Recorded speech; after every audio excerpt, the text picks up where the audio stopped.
1 Kings chapter 15.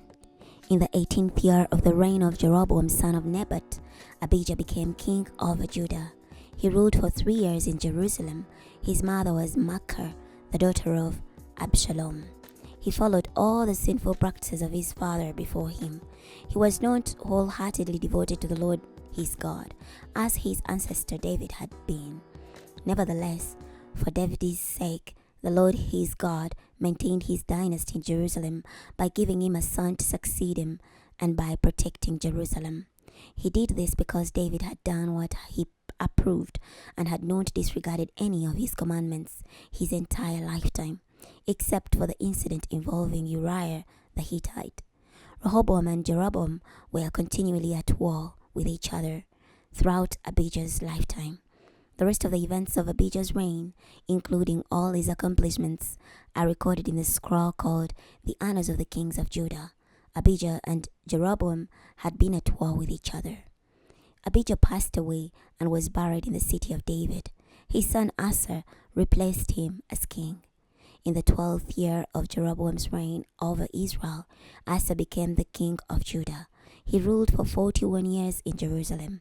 His grandmother was Maachah, daughter of Absalom. Asa did what the Lord approved, like his ancestor David had done. He removed the male cultic prostitutes from the land and got rid of all the disgusting idols his ancestors had made. He also removed Maachah, his grandmother, from her position as queen because she had made a loathsome Asherah pole. Asa cut down her Asherah pole and burned it in the Kidron Valley. The high places were not eliminated, yet Asa was wholeheartedly devoted to the Lord throughout his lifetime. He brought the holy items that he and his father had made into the Lord's temple, including the silver, gold, and other articles. Now Asa and King Baasha of Israel were continually at war with each other. King Baasha of Israel attacked Judah and established Ramah as a military outpost to prevent anyone from leaving or entering the land of King Asa of Judah.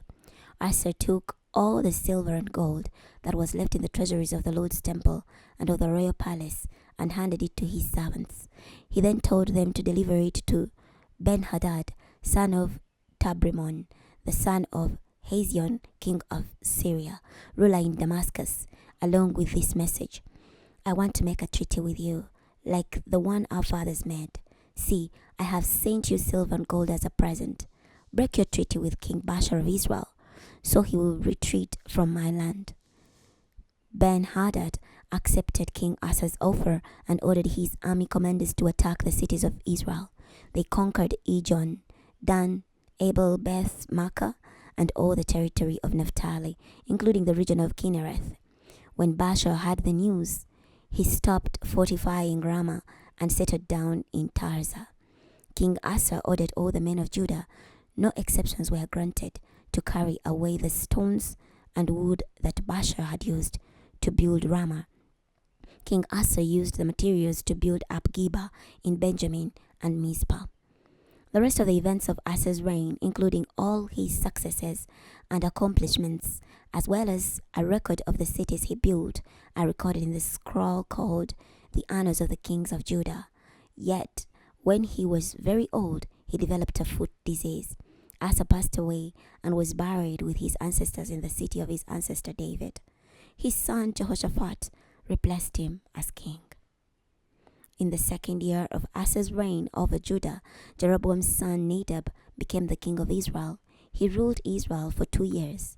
He did evil in the sight of the Lord. He followed in his father's footsteps and encouraged Israel to sin. Baasha, son of Ahijah, from the tribe of Issachar, conspired against Nadab and assassinated him in Gibbethon, which was in Philistine territory. This happened while Nadab and all the Israel army were besieging Gibbethon. Baasha killed him in the 3rd year of Asa's reign over Judah and replaced him as king. When he became king, he executed Jeroboam's entire family. He wiped out everyone who breathed, just as the Lord had predicted through his servant Ahijah the Shilonite. This happened because of the sins which Jeroboam committed and which he made Israel commit. These sins angered the Lord God of Israel. The rest of the events of Nadab's reign, including all his accomplishments, are recorded in the scroll called the Annals of the Kings of Israel. Asa and King Nadab of Israel were continually at war with each other. In the 3rd year of Asa's reign over Judah, Baasha son of Ahijah became king over all Israel in Tirzah. He ruled for 24 years. He did evil in the sight of the Lord. He followed in Jeroboam's footsteps and encouraged Israel to sin. Chapter 16. Jehu son of Hanani received from the Lord this message, predicting Baasha's downfall. I raised you up from the dust and made you ruler over my people Israel. Yet you followed in Jeroboam's footsteps and encouraged my people Israel to sin. Their sins have made me angry. So I am ready to burn up Baasha and his family and make your family like the family of Jeroboam son of Nebat. Dogs will eat the members of Baasha's family who die in the city, and the birds of the sky will eat the ones who die in the country. The rest of the events of Baasha's reign, including his accomplishments and successes, are recorded in the scroll called the Annals of the Kings of Israel. Baasha passed away and was buried in Tirzah. His son Elah replaced him as king. The prophet Jehu, son of Hanani, received from the Lord the message predicting the downfall of Baasha and his family because of all the evil Baasha had done in the sight of the Lord. His actions angered the Lord, including the way he had destroyed Jeroboam's dynasty, so that his family ended up like Jeroboam's. In the 26th year of King Asa's reign over Judah, Baasha's son Elah became king over Israel. He ruled in Tirzah for 2 years.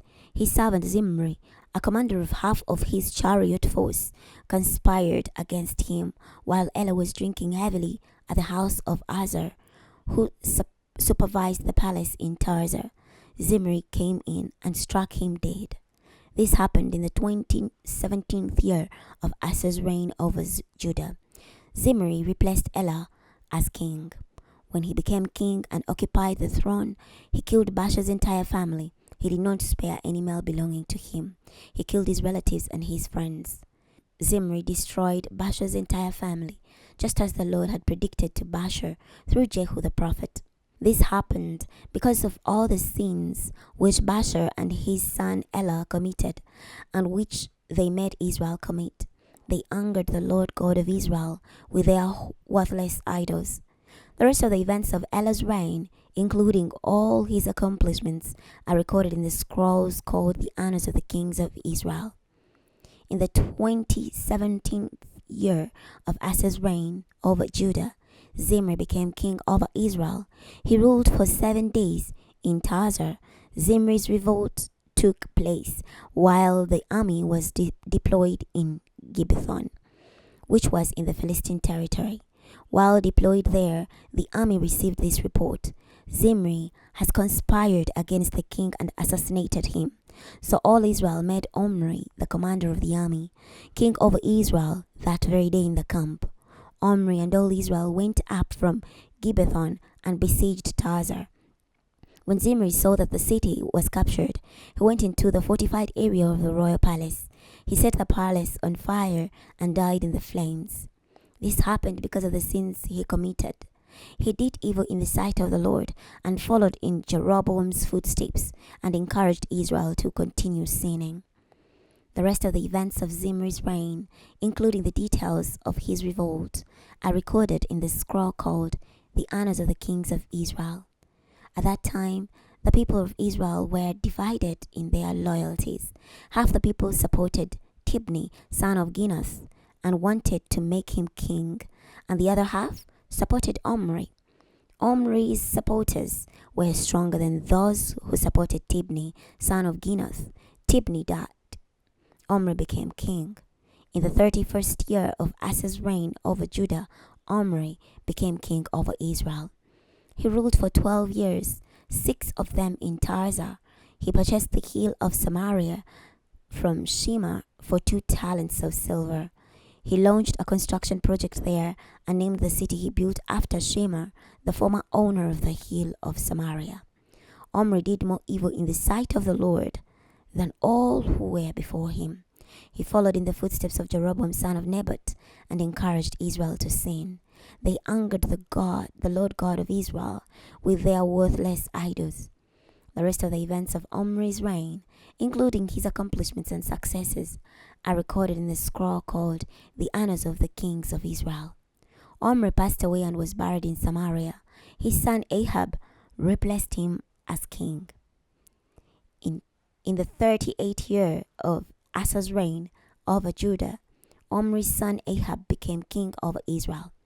Ahab, son of Omri, ruled over Israel for 22 years in Samaria.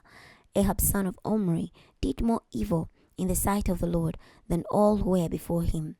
As if following in the sinful footsteps of Jeroboam, son of Nebat, were not bad enough, he married Jezebel, the daughter of King Ethbaal of the Sidonians.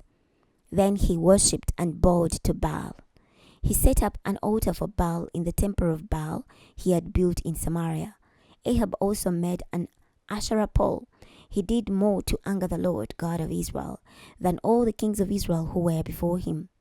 During Ahab's reign, Hiel the Bethelite rebuilt Jericho. Abiram, his firstborn, died when he laid the foundation. Segub, his youngest son, died when he erected its gates, just as the Lord had warned through Joshua, son of Nun. We're going to stop here today.